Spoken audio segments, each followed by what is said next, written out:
वृत्रासुर उस वज्र को देखता है तो उसको उस वज्र में भगवान नारायण के दर्शन होते हैं और वृत्रासुर उस वज्र को देखकर प्रार्थना कर रहा है।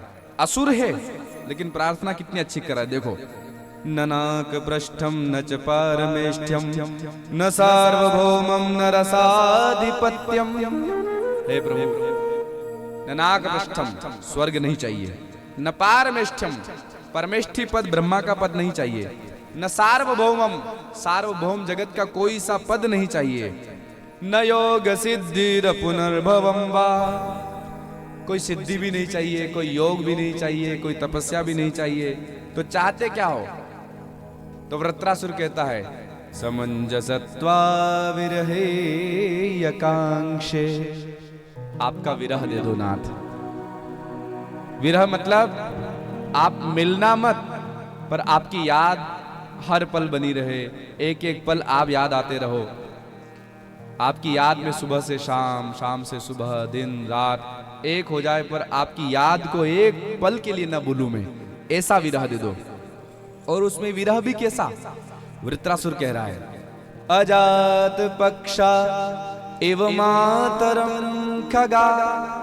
जैसे अजात पक्षा छोटा सा पक्षी, शाम का समय होता है, शाम का समय होता है तो अपनी माँ की याद में ची ची ची ची ची उस घोंसले में बैठा बैठा करने लगता है। हे नाथ, मैं उसी प्रकार आपकी याद में आपका नाम जपूं, आपका स्मरण करूं। तो किसी ने कहा इसमें तो वो इस कारण वो चिड़िया का बच्चा रो रहा है क्योंकि उसे डर लग रहा है कि कहीं मेरी माँ नहीं आए उसके पहले दूसरा कोई पक्षी आकर मेरे घोंसला जो इसको बर्बाद न कर दे, अंडों ये फोड़ न दे, हमें मार न डाले। तो डर के कारण याद कर रहा है। तो भक्ति क्या डर के कारण करना चाहिए? ये तो उचित नहीं है। तो वृत्रासुर कहता है फिर दूसरी प्रार्थना सुनो। स्तन्यम यथा वत्सतरा क्षुधार्ता। यथा वत्स, वत्स माने बछड़ा, क्षुधार्ता क्षुधा से पीड़ित होकर के, भूख से पीड़ित होकर के वो नन्हा सा बछड़ा जो 2-4 दिन का है, शाम का समय होता है, गाय जंगल में चरने के लिए गई है और बछड़ा घर पर है। शाम का समय हुआ तो बछड़ा माँ माँ माँ माँ जैसे करता है और माँ को याद करता है। वृत्रासुर कह रहा है कि प्रभु उस प्रकार मैं आपको याद करूं जैसे वो बछड़ा अपनी माँ को याद कर रहा है। हे नाथ, हे नाथ, हे प्रभु, हे दीन बंधु, हे करुणा सिंधु, हे नाथ, इस प्रकार मैं आपको याद करूं। तो किसी ने कहा इसमें भी स्वार्थ है। क्या स्वार्थ है? कि बछड़ा माँ को प्रेम के कारण याद नहीं कर रहा है, बछड़ा भूख के कारण याद कर रहा है कि दिन भर हो गया, भूख लग रही है, शाम हो गई, माँ नहीं आई, तो अम्मा अम्मा अम्मा क्योंकि भूख लग रही है। तो ये भजन भूख के कारण हो रहा है, निस्वार्थ भजन नहीं है, स्वार्थ वाला भजन है। अच्छा, वृत्रासुर ने कहा फिर तीसरी प्रार्थना सुनो। प्रियं प्रियैव व्युषितं विषण्णा। प्रियम प्रियैव, जैसे पति परदेश गया हो और प्रियतमा पत्नी, पति का फोन आ जाए कि बस मैं आज आ रहा हूं, इतनी बजे आऊंगा। सुबह फोन लगाया कि शाम को 5 बजे आऊंगा, तो सुबह से शाम की 5 जो बजती है और पता चला कि पति देवता 6 महीने बाद आ रहे हैं, तो पत्नी जिस प्रकार उनका इंतजार करती है, अरे आज तो आने वाले, पूरा घर साफ करके और इंतजार में बैठ जाती है, बढ़िया श्रृंगार करके बैठ जाती है, नवीन वस्त्र पहन लेती है, अच्छा भोजन बना लेती है और एक एक पल में घड़ी को देखती है, अच्छा 2 बज गए, कुछ काम कर लेती हूँ, 2:30 बज गए, थोड़ा और काम कर, अरे 3 ही बजे, ये आज घड़ी भी धीरे चल रही है। वो 5 बजे आने वाली उनकी गाड़ी, 3:30 बज गए, 4 बज गए, 4:30 बज गए, और जो जो वो समय करीब आता है त्यों त्यों उसको चैन नहीं पड़ता। उस पत्नी को बस कौन दिखता है? पति आने वाला है, पति आने वाला है। उसकी याद एक एक पल के लिए ऐसी याद बढ़ती है कि आने वाले हैं, आने वाले हैं। वृत्रासुर कहता है नाथ प्रियम प्रियैव विषितुम विषण्णा।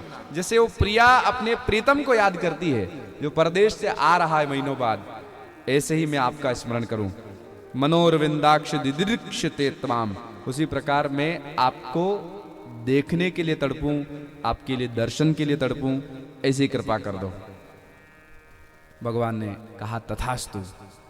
ये वृत्रासुर की जो स्तुति है ना, ये हमें बहुत प्यारी लगती है भागवत में।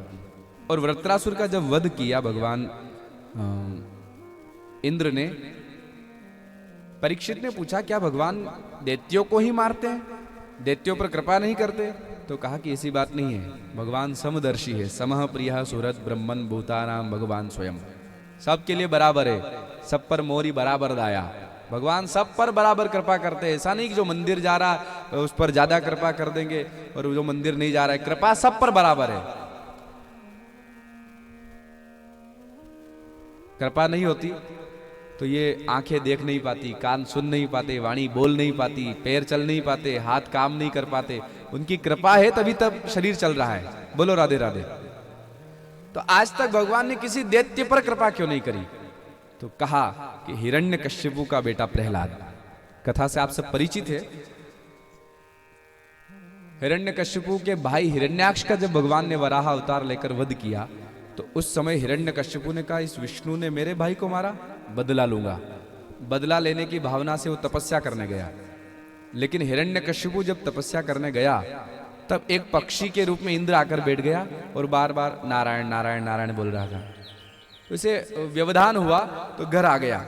पत्नी ने कहा स्वामी आप तो कह रहे थे मुझे समय लगेगा, आप तो शाम को ही आ गए, हो गई तपस्या? बोले नहीं, वो तपस्या क्या करूं, एक पक्षी आकर बैठा, एक तोता, और बार बार बोल रहा था नारायण नारायण। आज कयाधु ने पहली बार सुना कि मेरे स्वामी के मुख से भगवान का नाम। वो खुश हो गई। थोड़ी थोड़ी देर में बार बार पूछती ये पानी पीजिए। वो क्या बोल रहा था पक्षी? अरे नारायण नारायण बोल रहा था। भोजन परोसती, वो क्या बोला था उस पक्षी ने? अरे बोला ना, बार बार पूछ रही हो, नारायण नारायण बोल रहा था। ऐसे बार बार पूछा। और कथा कहती है कि उसी रात्रि में प्रहलाद जी महाराज कयाधु माता के गर्भ में आए। समय आने पर हिरण्यकश्यपु वापस तपस्या के लिए गया।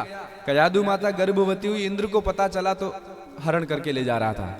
इसके द्वारा एक बालक का जन्म होगा, वो राक्षस ही बनेगा, क्योंकि राक्षस का बेटा है, तो इसको जन्म ही नहीं लेने दूंगा, मार डालूंगा। इस भावना से इंद्र ले जा रहा था। तो नारद जी ने रोक दिया, नहीं नहीं नहीं नहीं, नहीं। जरूरी थोड़ी कि राक्षस का बेटा राक्षस होगा, राक्षस का बेटा भक्त भी हो सकता है। इंद्र ने कहा आप कैसे कह सकते हो? नारद जी ने कहा मैंने देखा है, इस कयाधु माता के गर्भ में जो जीव आया है ना, पूर्व जन्म का बड़ा साधक है, बड़ा धर्मात्मा है, और इस बार कयाधु माता की कोख से जन्म ले रहा है, इसलिए इस जीव को आने दो धरती पर। प्रहलाद जी कयाधु माता को इंद्र के पास से छुड़वाया और एक स्थान पर कयाधु माता को रखा एक आश्रम में, और नारद जी ने नित्य भागवत सुनाई। सुनाते सुनाते सुनाते 9 महीने पूर्ण हुए। प्रहलाद जी महाराज का जन्म हुआ। हिरण्यकश्यपु भी तपस्या में ब्रह्मा जी को प्रसन्न करके घर आ गया, वरदान मांग कर आ गया, न ऊपर मरू न नीचे, न घर में न बाहर, न अस्त्र से न शस्त्र से, न मनुष्य से न पशु से, न दिन में न रात में, न 12 महीनों में, न ब्रह्मा जी की सृष्टि के किसी प्राणी से। घर आ गया। एक दिन प्रहलाद जी महाराज को हिरण्यकश्यपु